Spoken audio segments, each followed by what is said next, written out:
kedua yaitu Pak Dr. Muhammad Yunus. Beliau saat ini menjabat sebagai Wakil Rektor Bidang Akademik Universitas Terbuka.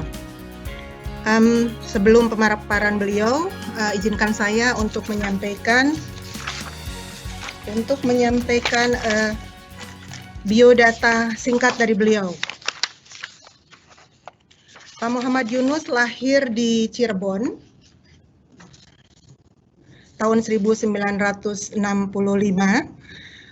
Beliau mendapatkan gelar doktor dari Universitas Pendidikan Indonesia, memperoleh gelar master dari Ohio State University, dan gelar sarjananya dari Universitas Indonesia, jurusan Sastra Indonesia.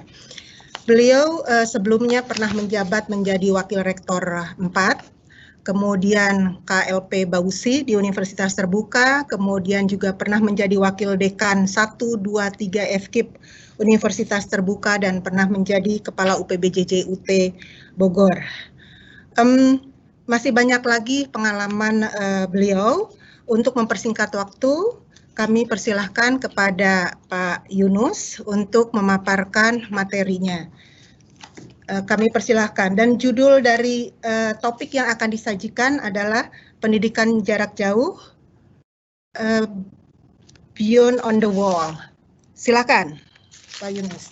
Baik, terima kasih Ibu Ucu, Prof. Ganefri. Ini kakak tua nih, kakak angkat UT nih. Sudah lama Prof, nama Bapak ada di kepala saya tetapi belum sempat bertemu. Prof. Suci, iya, salam dari Pak Rektor Pak untuk ya. Bapak. Dan ya. Bapak Ibu sekalian, teman-teman, para sahabat yang mengikuti acara ASF ini, Knowledge Share Forum, perkenalkan pada kesempatan ini saya share tentang pendidikan jarak jauh, Learning Beyond the Wall. Saya sangat bangga betul dengan apa yang disampaikan oleh Prof. Ganefri, karena beliau sangat komprehensif menyampaikan hal-hal yang terkait dengan pendidikan jarak jauh, khususnya online learning, dan saya akan mencoba meng-highlight sisi-sisi yang bisa menggenapkan dari sajian-sajian yang kami semua sampaikan. Bapak Ibu sekalian, teman-teman, pada dasarnya kalau kita bicara tentang pendidikan jarak jauh, ini pertama apa sih itu gitu, binatang apa itu? Ada pendidikan jarak jauh, ada pembelajaran daring, pembelajaran online, ada pendidikan tinggi terbuka jarak jauh, ada ubiquitous learning, dan berbagai macam istilah teman-teman sekalian yang muncul di dalam nomenklatur ketika bicara tentang pembelajaran jarak jauh dan online learning. Mari kita lihat bersama-sama di mana sih istilah-istilah itu, nomenklatur itu, perbedaan esensialnya. Baik, kita lihat yang slide yang kedua.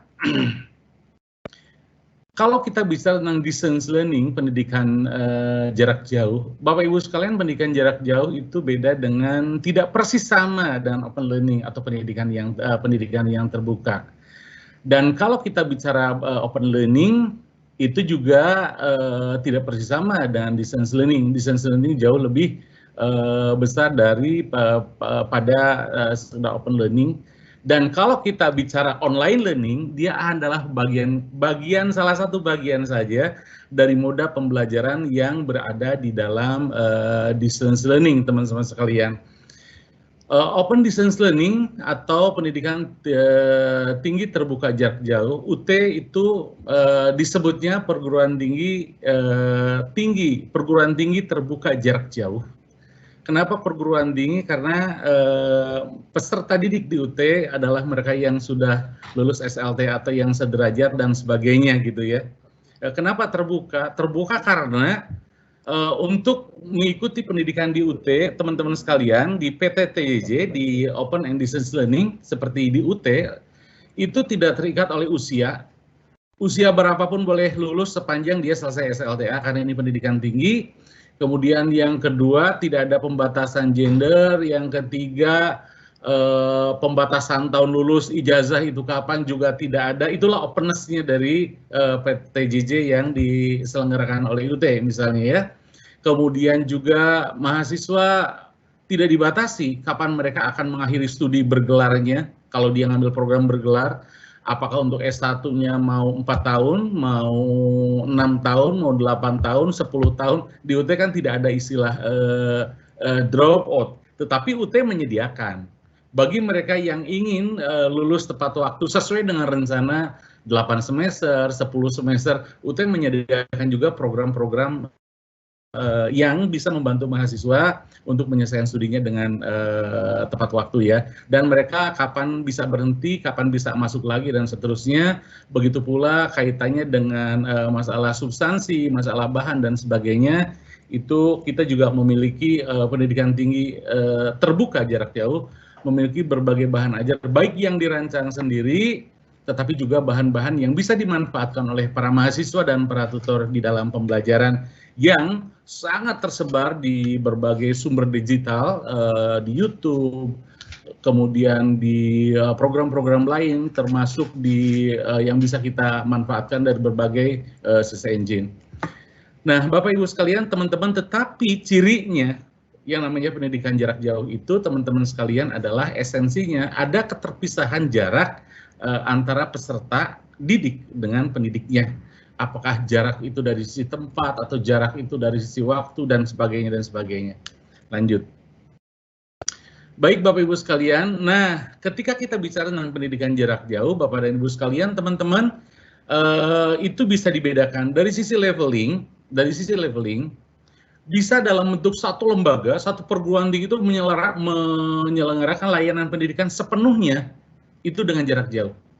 Itu yang disebut dengan single mode. Tetapi juga ada pendidikan tinggi yang menyelenggarakan, ya misalnya di Anadolu University di Turki yang mahasiswanya 2.500.000 itu. Nah itu teman-teman sekalian, di Turki itu dia menyelenggarakan untuk satu program studi misalnya, dia juga menyelenggarakan pendidikan jarak jauh dan juga dia menyelenggarakan juga pendidikan secara konvensional atau match gabungan antara keduanya. Perguruan tinggi itu mungkin pada dasarnya seperti sekarang banyak mulai di Indonesia, mulai marak, bahwa perguruan tinggi itu adalah perguruan tinggi yang menyelenggarakan layanan pendidikannya dengan konsep tatap muka biasa. Tetapi pada level prodi, program studi, mereka juga menyelenggarakan layanan pembelajaran bagi mata kuliahnya, 1, 2, atau 3, dan sebagainya sampai 50%-nya misalnya itu menggunakan online learning. Atau dengan skema modus pendidikan jarak jauh. Itu juga bisa. Kemudian pada level courses, pada level mata kuliah. Level mata kuliah, Bapak dan Ibu sekalian, juga bisa sebahagian mata kuliah di diselenggarakan layanan pendidikannya dengan online learning atau pendidikan jarak jauh, dan sebagian lagi dilakukan dengan pola tatap muka biasa. Dari sisi modes of interaction atau interaction modes, bagaimana berinteraksi antara pembelajar dan pengajar atau tutor atau instruktur, itu kita mengenal apa yang disebut dengan modes asinkronus. Mode asinkronus itu adalah modes di mana interaksi pembelajaran antara pendidik dan peserta didik itu tidak dilakukan dalam satu waktu yang sama, tetapi peserta untuk interaksi itu disediakan waktu misalnya untuk setiap sesi selama 1 minggu, tanya jawab, pencerahan, pengayaan khusus untuk topik itu atau subkompetensi itu dilakukan misalnya dalam jangka waktu tertentu. Itu yang bersifat asinkronus. Jadi interaksinya tidak secara langsung, ada delay gitu. Misalnya mahasiswa mengirim pertanyaan hari ini, misalnya jam 5, tutor baru menjawab jam 9 malam dan seterusnya. Itu masih juga asinkronus. Dan itu tidak ada tatap muka antara pembelajar dengan pengajarnya. Kemudian yang sinkronus, teman-teman sekalian, sinkronus itu adalah pembelajaran dilakukan secara bersemuka atau face to face, tetapi dijembatani dengan penggunaan media. misalnya webinar, kemudian juga ada video conference dan sebagainya. Jadi mahasiswa atau peserta didik dengan pengajarnya itu bisa saling tatap gitu, tapi mereka tidak ada dalam ruangan yang sama, mereka menggunakan media, dan tentu ini harus berbasis internet. Mahasiswanya bisa menyebar di mana-mana sepanjang dia punya akses internet, dosen atau pengajarnya ada di satu titik, dan sebagainya. Mereka bisa saling menyapa, kehadiran mereka juga bisa deteksi, dan seterusnya gitu ya. Kemudian ada blend itu pemaduan antara modus asinkronus dan sinkronus. Bisa jadi sebahagian dalam bentuk tatap muka melalui sinkronus, dan sebahagian lagi melalui asinkronus. Atau bisa jadi tatap muka biasa dilengkapi dengan flipped classroom dan sebagainya. Dan ini yang flipped classroom ini semester ini kita di UT akan segera kita mulai. Baik, dilanjut pada slide berikutnya. Bapak dan Ibu sekalian, perkembangan distance learning ini ODL ya, Generation of Distance Learning ini terus berkembang seiring waktu, dan terutama adalah kemajuan teknologi. Jadi ada model korespondensi melalui surat menyurat, ini mulainya ini di Swedia ini awal-awalnya tahun 1830-an lah kurang lebih seperti itu ya teman-teman sekalian. Kemudian juga di Inggris dan sebagainya, dan kemudian merebak kemana-mana.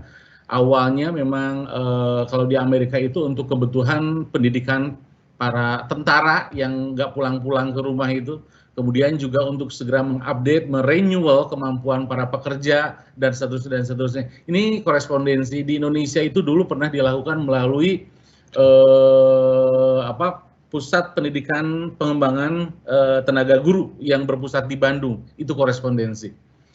Kemudian multimedia dan telelearning model. Nah, teman-teman sekalian, inilah mau dimulainya sejarah kelahiran Open Universities atau universitas terbuka, di mana berbagai perangkat teknologi yang dimiliki saat itu sudah mulai digunakan, kayak video conference, kemudian TV, kemudian radio, kemudian video dengan menggunakan kaset termasuk cakram, dan seterusnya.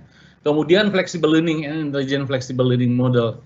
Nah, pada periode inilah mulai berkembang semakin marak nomenklatur e-learning, mobile learning, kemudian online learning, dan sebagainya. Namanya banyak, ada cyber learning, ada virtual learning, ada distributed learning, dan seterusnya.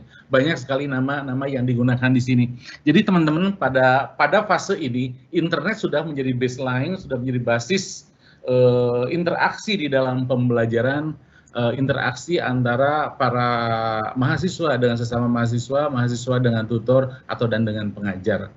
Kemudian yang terakhir itu teman-teman sekalian adalah network connectivism model, di mana pada masa ini dan sekarang sudah mulai masuk teman-teman sekalian, perguruan tinggi itu tidak harus selalu dosen satu mata kuliah, nggak harus mengembangkan semua materi atau bahan perkuliahan itu secara utuh, tetapi dia juga bisa memanfaatkan berbagai sumber yang tersedia, misalnya dari melalui MOOCs, Massive Open Online Courses, kemudian juga dari OER, Open Educational Resources, sumber belajar terbuka, dan juga bahkan ada program-program MOOCs yang diselenggarakan, misalnya ada Coursera, ada IDX, ada FutureLearn, di mana program ini sebetulnya adalah program-program sertifikat. Masyarakat boleh ikut program ini. Pada umumnya ketika mengikuti gratis, tetapi ketika dia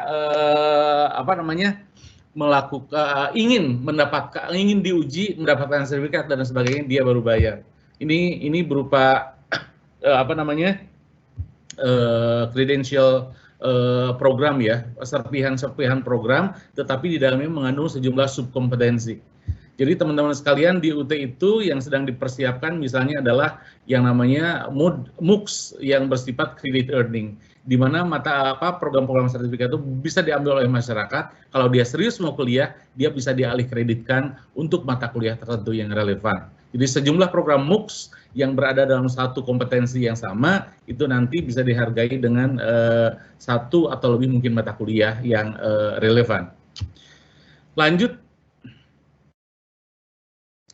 Bapak Ibu sekalian, kalau bicara tentang philosophical foundation, saya membuat terjemahannya aja, karena Prof. Ganepri tadi sudah memaparkan dengan luar biasa kaitannya dengan filosofi yang digunakan dalam pelajaran jauh.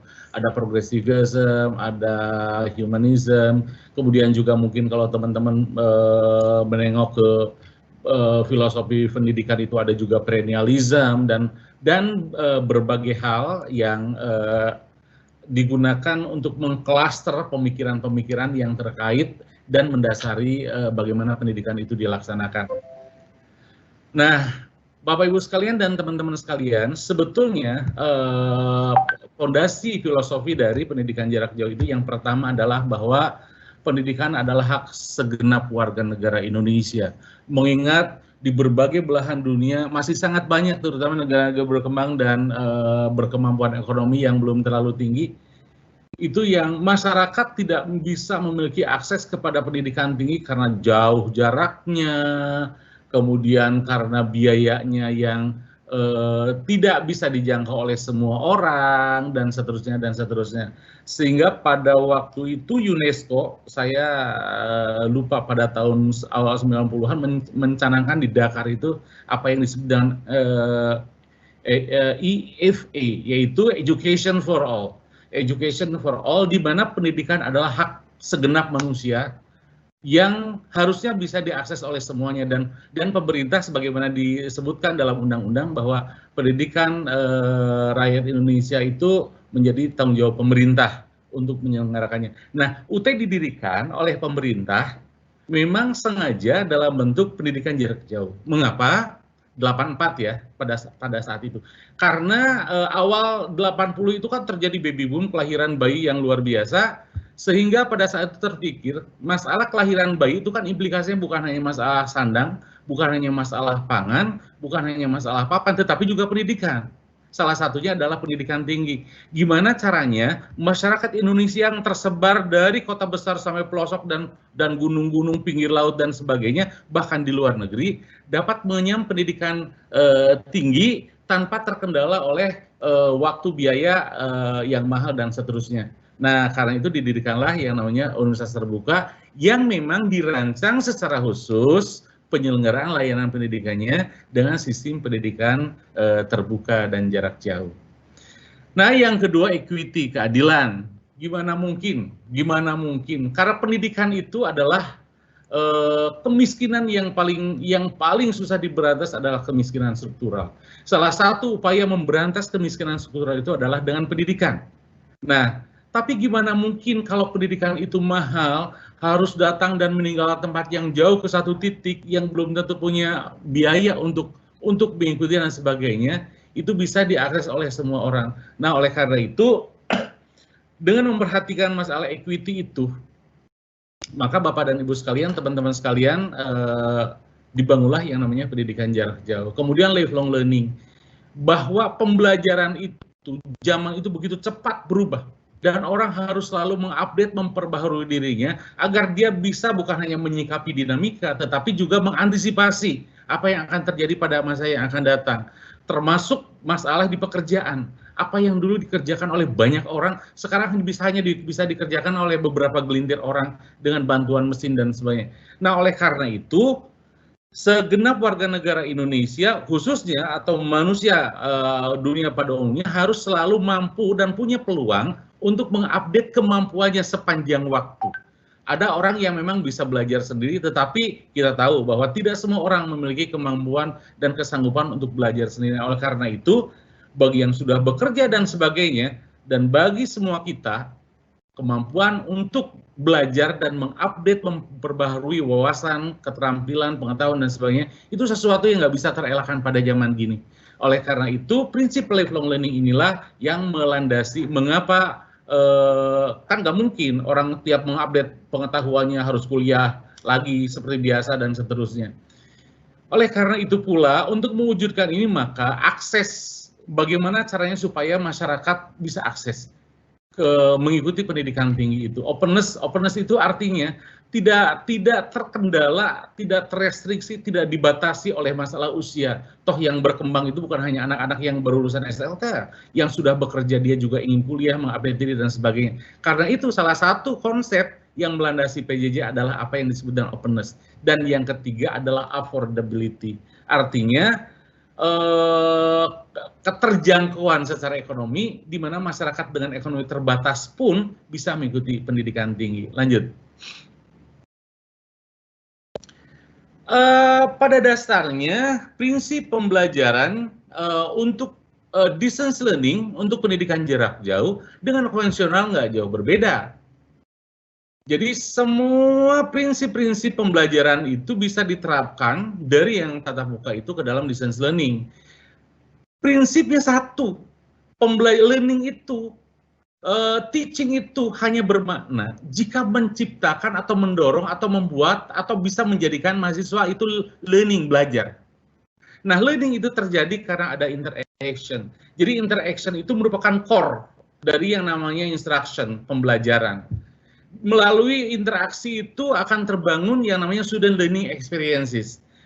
Kalau itu kompetensinya adalah kognitif, maka kalau itu kompetensinya adalah psikomotor, maka kalau itu kompetensinya adalah afeksi, maka jadi semua itu harus diwadahi melalui berbagai media dan sumber belajar yang memungkinkan mahasiswa untuk belajar. Ya. Mohon maaf Pak Yunus, waktunya 2 menit lagi. Ya. 2 menit lagi, oke.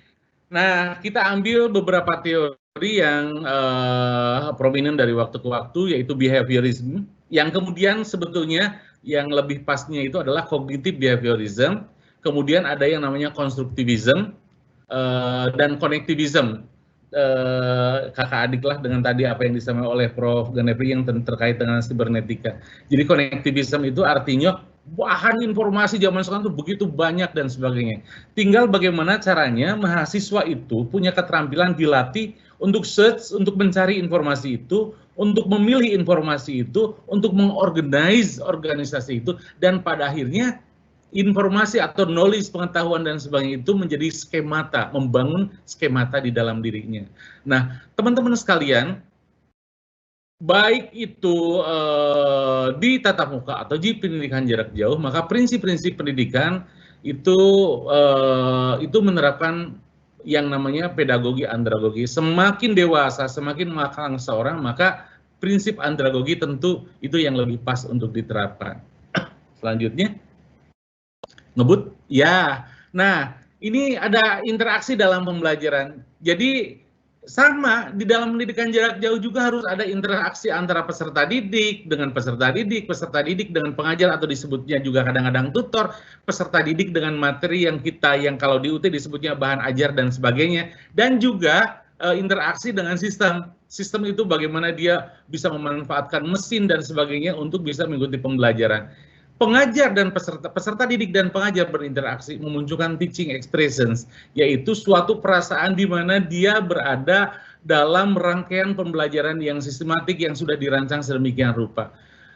Interaksi peserta didik dengan peserta didik lain akan menghadirkan social presence yang dalam pendidikan jarak jauh itu akan meminimasi yang namanya rasa lonely, kesendirian, dan seterusnya. Sedangkan peserta didik dengan materi itu akan menimbulkan yang namanya cognitive presence, di mana ini merupakan core, di mana si peserta didik itu bukan hanya mengkaji dari sisi konsep keilmuan, tetapi bagaimana memaknai itu dalam konteks keilmuan dan sekaligus di dalam implementasinya dengan di dalam lingkungan. Lanjut, sekilas, nah Bapak Ibu sekalian, ini frameworknya sama aja. Ada infrastruktur dan sebagainya, kurang lebih ada 10 ya prinsip yang digunakan. Dia harus cocok dengan kurikulum, termasuk capaian pembelajarannya untuk setiap prodi, setiap mata kuliah, konten desainnya seperti apa, dan seterusnya. Kemudian mulai dari perencanaan di UT itu mengembangkan bahan ajar mata kuliah, Bapak Ibu sekalian, itu kurang lebih waktunya itu sampai 2 tahunan loh. Itu untuk satu mata kuliah, satu bahan ajar.